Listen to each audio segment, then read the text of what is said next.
on a parcouru un impressionnant 180 km. 180 km de vélo, mais des images impressionnantes.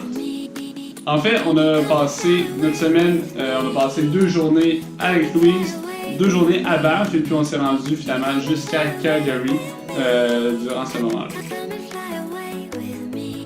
Première journée de congé, on était à Lac Louise et puis on s'est dit, ben on va aller voir le Lac Louise.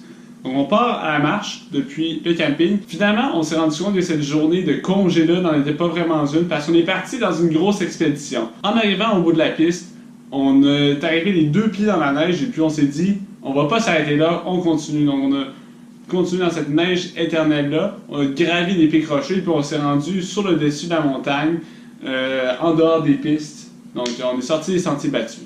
Une image vaut 1000 mots, donc on vous laisse sur ce dictionnaire. Come and fly away with me. Come and fly away with me. Don't you be afraid, everything will change. You and I, jumping off the edge. They say dreamers never die, so come and fly, come and fly, come and fly away with me.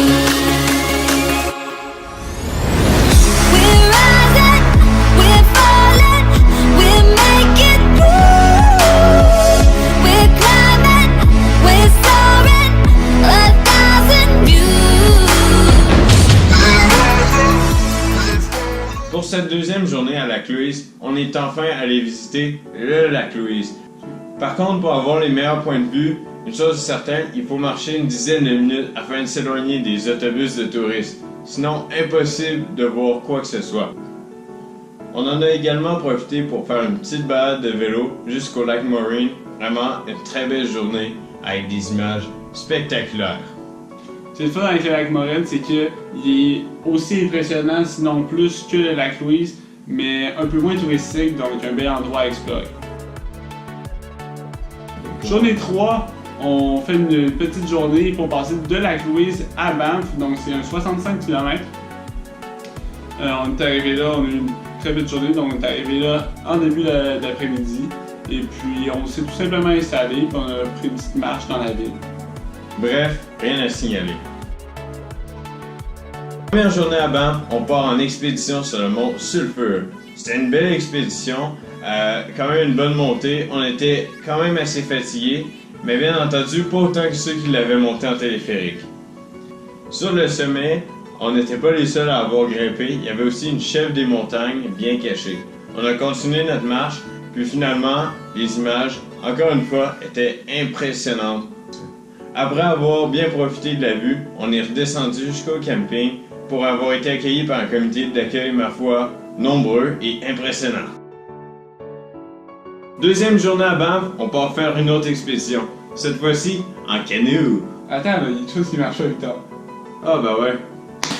Donc, deuxième journée à Banff, on est parti en canot, donc on a passé 2 heures sur la rivière, tout de suite après avoir mangé. Après cette belle expédition-là sur la rivière, on est parti en vélo jusqu'au lac Minnewanka, à quelques kilomètres de la ville de Banff. Ça nous a laissé l'occasion de prendre quelques images et puis de faire des deuils aussi. C'est aujourd'hui un autre deuil qui doit se faire. On a ici. Tu me l'ouvres, Victor. Ouais, donc, mesdames et messieurs, on vous présente en primeur. Le drone est mort. Le drone est dans le fond du lac Minnewanka. On a fait des recherches, on l'a pas retrouvé. Donc pour le restant du vlog, on va avoir d'autres images, on va avoir beaucoup de plaisir, beaucoup de blagues, mais plus d'images de drone. On est vraiment désolé pour l'inconvénient. J'espère que vous allez quand même continuer à nous écouter. Mais c'est ça qui est ça, on va continuer à vivre. Oui, c'est juste du matériel. On est désolé, mais ça va être des images de drone que vous verrez du voyage. J'ai tout de même bien profité de mon tour de bateau. Ce matin-là, fini les vacances, on quitte les Rocheuses pour atteindre Calgary. Yeehaw! On a descendu tranquillement sur 135 km afin d'atteindre la ville de Calgary. Sur notre chemin, on a rencontré Guillaume et Jeremy, 2 cyclistes qui faisaient eux aussi un périple à travers le Canada. Et Jeremy nous a offert d'aller camper derrière sa maison. Tous qui nous suivent, vous savez que pour nous encourager, vous pouvez donner à la Fondation Élan. Si vous ne savez pas encore c'est quoi, vous pouvez cliquer sur le lien dans la description qui parle bien de leur mission, ou bien regarder nos vidéos antérieures qui décrivent bien c'est quoi qu'ils font. En passant, merci à tous ceux du fond du cœur qui ont déjà fait des dons pour la Fondation. C'est vraiment apprécié, on vous remercie. C'est vraiment là, ce qui nous permet de continuer. On a vu les chiffres qui montaient dans les dernières semaines. On n'a pas encore les chiffres exacts. On vous donne ça la semaine prochaine. Sans faute. Encore une fois cette semaine, merci de nous suivre. Donc vous pouvez toujours laisser un like, un commentaire ou bien vous abonner pour continuer à suivre nos aventures. On se retrouve la semaine prochaine. Bonne route! Mais il s'en prend pas, le drone est mort. Le drone il est décédé dans le lac, le drone est